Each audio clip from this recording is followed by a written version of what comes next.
Hi, I'm Wendy Fambro and welcome to my video series. In today's episode, we're going to look at 10 different tricks, or if you prefer, tips, on how to get our children to pick up books and read them. Let's get started.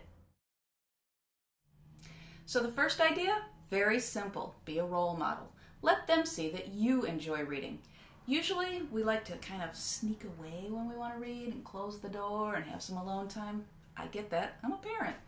But it's a good idea to let your children catch you in the act sometimes of reading and enjoying yourself, because if they see that you like to do it, they're going to want to do it too.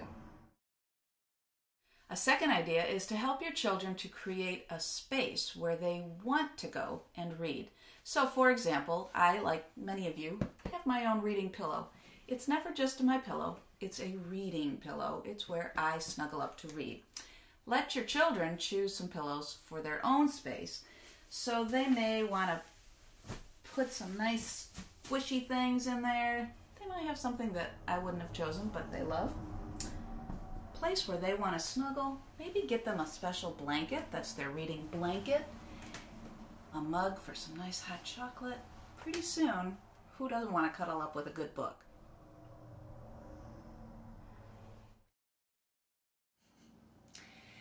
If your little one has stuffed animals, and they probably do, you might suggest that they pretend being like the babysitter. So for example, you might say, how about while I go out and get you lunch, you read a story to your little ones.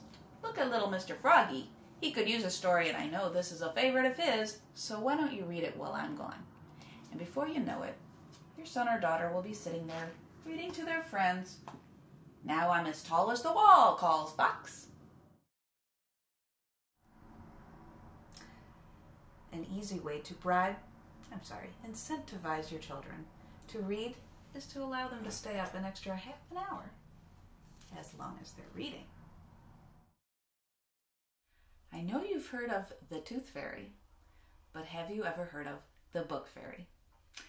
The Book Fairy is just another way to get your children to read. In our house, our daughters would go to bed at night, and they'd reach under their pillow, and they'd see if they had had a visit from the Book Fairy.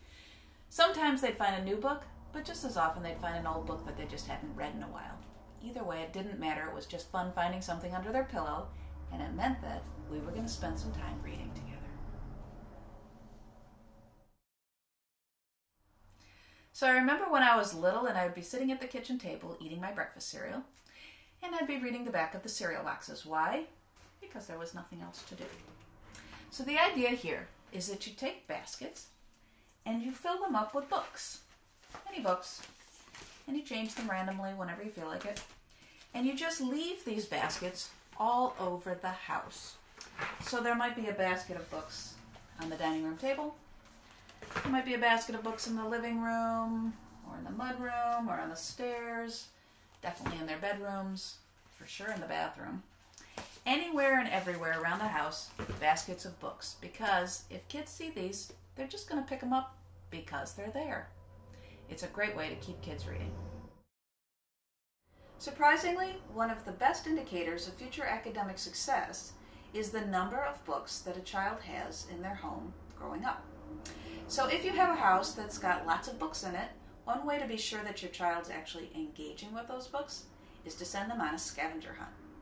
So you give them a list of questions such as, find 5 blue books and 3 red books, or find a book that has the word sky in the title, or maybe find a book of poetry.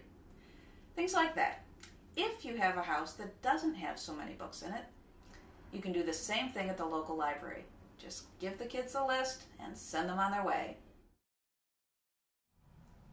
Another fun way to get kids to read and to keep them reading is to use a series that they really enjoy. So, for example, Harry Potter. Who didn't love Harry Potter?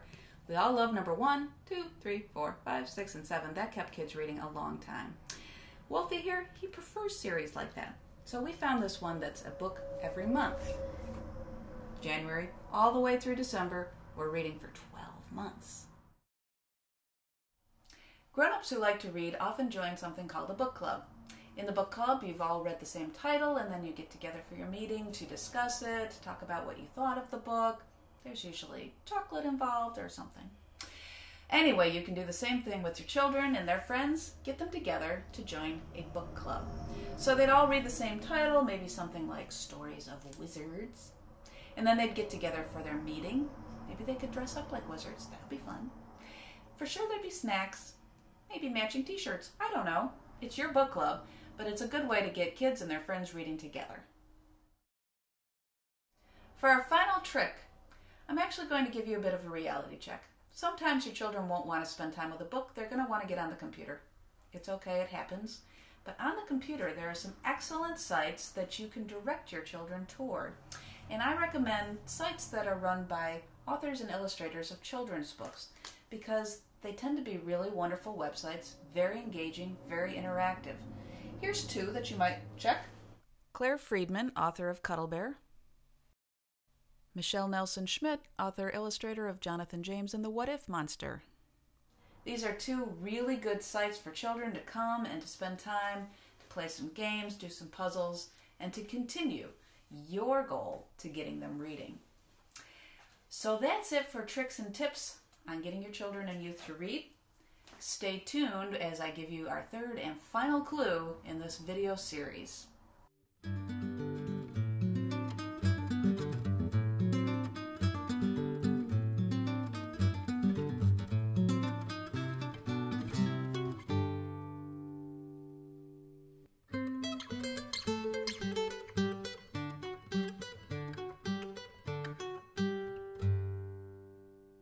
Congratulations, you've made it to our third and final clue of the video contest series.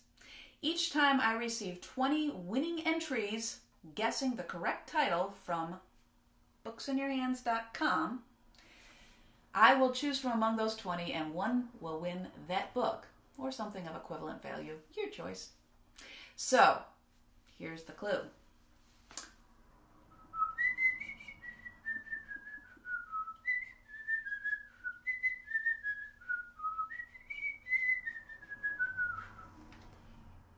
Okay, so it was bad whistling, but it's still a great book. So take those 3 clues that you now have, go to my website, and see if you can figure out which book I'm talking about. And then send it in, and as soon as I have 20 correct answers, I will draw from those 20 names, and one of you is going to win that book or a book of equivalent value, your choice. And then we'll start the contest again with the next 20 people. So I hope to see you again for episode number 4, coming up soon. See you then. Bye.